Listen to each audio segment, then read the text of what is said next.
Hello दोस्तों, नमस्कार। मैं डॉक्टर सुरेंद्र प्रसाद खंसली, ज्योतिष आचार्य। आज इन पहाड़ों की इन वादियों से ज्योतिष की श्रृंखला में आप सभी लोगों का स्वागत करता हूं। दोस्तों, आज हम बात करेंगे बृहस्पति गुरु के बकरी होने का, जो कि 4 सितंबर से बकरी हो रहे हैं और 31 दिसंबर 2023 तक जो बकरे रहेंगे। तो 118 दिन जो ये 4 महीने का है, इसमें किस तरह से उसका प्रभाव रहेगा, ये हम धनु राशि की आज बात करेंगे। दोस्तों, जो मैं ये कहना चाहूँगा कि जो इस समय जो राशि चक्र है धनु राशि में, वो इस तरह से है। तीसरे भाव में शनि है और उसके बाद जो पंचम स्थान में है उसमें राहु और बृहस्पति हैं, और जो 8वां स्थान है वहाँ पर शुक्र हैं। फिर 9वें स्थान में जो है इस समय सूर्य और बुध की स्थिति है, और 10वें स्थान में मंगल हैं। तो मैं ये कहना चाहूँगा कि जो सूर्य भी हैं वो भी 17 सितंबर से 10वें स्थान में चले जाएंगे मंगल के साथ में। तो इस तरह से ग्रह गोचर की स्थिति ये रहेगी। अब दोस्तों, मैं ये बताना चाहूँगा कि जब कोई भी ग्रह जो बकरी होता है, तो बकरी होने का मतलब है कि जो सूर्य के चारों तरफ ग्रह चक्कर लगाते हैं, उसमें उनकी जो एक फॉरवर्ड डायरेक्शन है उसमें एक धीमापन आ जाना, वो भी इसलिए आता है क्योंकि वो जब सूर्य से ज़्यादा दूरी बना लेते हैं तो उसके बाद वो फिर बैक में उसी तरह से स्लो मोशन में हो जाते हैं। थोड़ा सा स्लो का होने का मतलब है कि वो अपनी एक पीछे घर का भी परिणाम देना शुरू कर देते हैं। तो इस समय जो रेट्रोग्रेड की स्थिति में है, जो परिणाम देंगे बृहस्पति ये बकरी होकर के, वो किन घरों का देंगे? सबसे पहले चतुर्थ भाव का आपकी कुंडली में, उसके बाद पंचम भाव का, उसके बाद देखेंगे 9वें भाव का, उसके बाद देखेंगे कि जो 11th हाउस का, और उसके साथ साथ देंगे लगन का। तो इस तरह से हम देख के चलते हैं कि जो पंचम भाव है, जो चतुर्थ भाव है, उसका भी हम देखेंगे और उसके साथ साथ पंचम भाव का भी देखेंगे। सबसे पहले हम पंचम भाव पे आते हैं, जहाँ पर कि इस समय बृहस्पति बकरी हैं। धनु राशि के लिए कैसा रहेगा?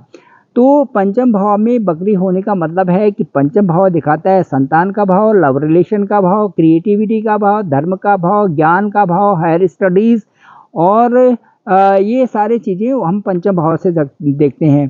तो चूंकि वहाँ पर रेट्रोग्रेड की स्थिति है, इसलिए सबसे अच्छी बात है कि आपको एक सही दिशा में रहना है और कोई गलत काम नहीं कर रहे हैं, क्योंकि चरित्र की प्रधानता भी उसी से देखा जाता है। जब बकरी जब ग्रह होते हैं तो यही देखते हैं वहाँ पर।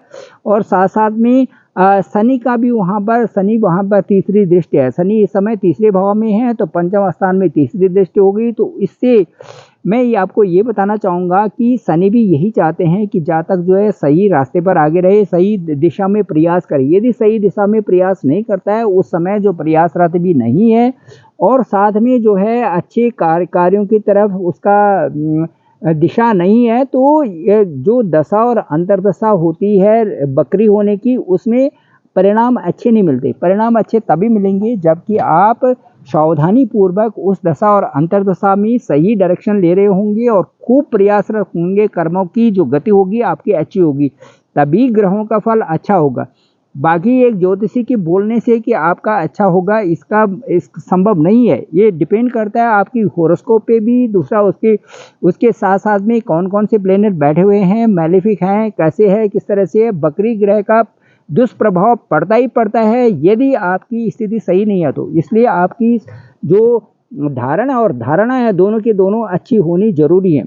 तो मैं ये बात कहूँगा कि जो भी आप काम कर रहे हैं उसे मन से करें। यदि मन से आप काम करते हैं तो आपको सफलता जरूर मिलेगी। और दूसरा मैं कहूँगा कि यदि मेहनत कर रहे हैं और सही चीज़ों से मेहनत कर रहे हैं, तो अपने आपको जो भी आप जिस दशा में भी हैं, आप उसमें पढ़ाई लिखाई में हैं, हायर स्टडीज़ में हैं, या जो भी आप काम कर रहे हैं, नौकरी के लिए जो प्रयास कर रहे हैं, वो सार्थक होंगे। अब मैं आता हूँ 9th हाउस में, और 9th हाउस होता है भाग्य का स्थान, और वहाँ पर बैठे हैं सूर्य और बुध।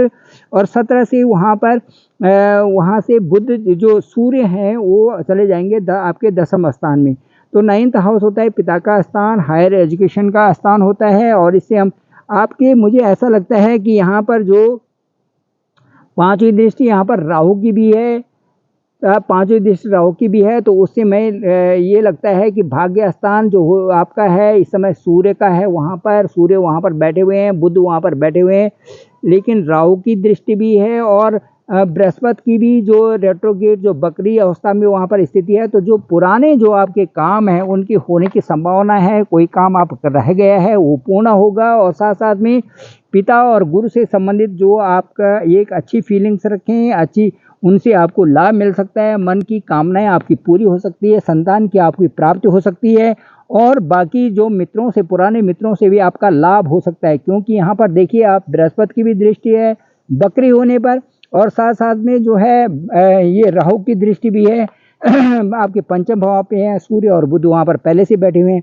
तो आपको क्योंकि वहाँ सूर्य का स्थान है इसलिए आपको प्राप्ति होगी और उन जो पुराने जो भी आपके एस्पेक्ट हैं, पुराने चीज़ें जो आपकी छूट गई है वो उन चीज़ों से आपको ऐसा लगेगा कि उनकी प्राप्ति हो रही है।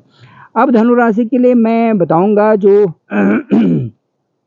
जो आपका लाभ स्थान है, लाभ स्थान जो 11वां स्थान है, तो इसमें बड़े भाई बहनों के साथ में भी आपकी अच्छी बनेगी। थोड़ी सी मिसअंडरस्टैंडिंग हो सकती है और रिलेशन को अच्छे बनाए रखें तो आपको लाभ होगा। जो भी ये लाभ संबंधी जो भी चीज़ें हैं उनको एक तारतम्य एक बैलेंसिंग वे में बना के चलें तो अच्छा उससे होगा।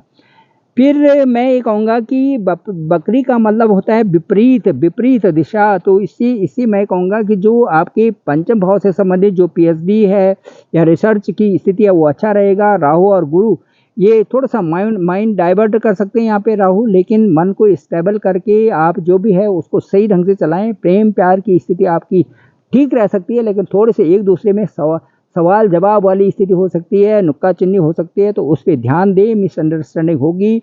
फिर भी जो मैरिड लाइफ है वो अच्छा रहेगा और संतान की प्राप्ति के लिए अच्छा है।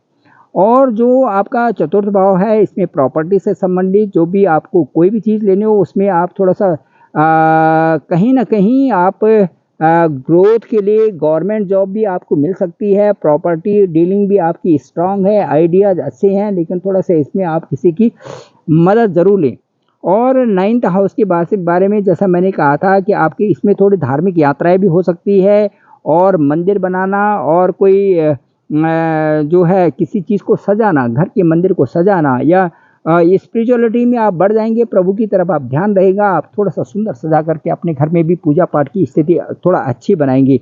इस तरह से है तो मन को स्टेबल रखें और प्रेम प्यार से संबंधित जहाँ पर है वहाँ पर आप अच्छे से एक सामंजस्य बना के चलें तो आपका जीवन अच्छा चलने वाला है। तो ये है स्थिति। और मैं यही कहूँगा कि ग्रहों की स्थिति तो बदलती रहती है, साथ साथ में हमें ये भी ध्यान रखना है कि हम क्या हैं और हमें किस दिशा में आगे बढ़ना है। यदि आपको दिशा का पता चल गया है दोस्तों तो मुझे ऐसा लगता है कि मन को हम बार बार खींच करके और अपनी सही जगह में ले आते हैं। और क्योंकि हमने जिस रास्ते में चलना है वो हमारा प्रशस्त हो जाता है और हम फॉरवर्डिंग उसमें आगे बढ़ते जाते हैं। जब भी रेट्रोग्रेड होते हैं कि बिना मतलब के और बिना उसके रहते हैं तो उसी समय हमें भी उसी समय जो है उस चीज़ का आभास होता है कि हम गलत रास्ते पर हैं। सही रास्ते पर चलना आदमी को एक बहुत अच्छी स्थिति देता है। और क्यों ना हम ये समझें कि हम खुद ही जो ईश्वर के बनाए हुए सबसे अच्छे जीव हैं और सबसे अच्छी ह्यूमन जो है सबसे अच्छी पराकाष्ठा है ऊपर वाले की बनाई हुई। तो हम उस रास्ते पर चलें जिस रास्ते पर कि हमें ऊपर से डायरेक्शन है और अपने वो अचीवमेंट ले लें जिनके लिए कि हम इस दुनिया में आए हुए हैं। तो थैंक यू दोस्तों, थैंक यू वेरी मच। मुझे लगता है आपको मेरा ये ब्लॉग पसंद आया होगा ज़रूर। आप लाइक भी करें, शेयर भी करें, सब्सक्राइब करें और साथ साथ में मेरा डिस्क्रिप्शन में मेरा नंबर दिया हुआ है 9868280191। आप ज़रूर मुझे कभी भी कॉल कर सकते हैं। मैं डॉक्टर सुरेंद्र प्रसाद खंसली, ज्योतिष आचार्य, आपको इसी तरह से नई ब्लॉग इन पहाड़ों की वादियों से दिखाया करूँगा और मुझे लगता है आपको ज़रूर पसंद आएगा। Thank you very much.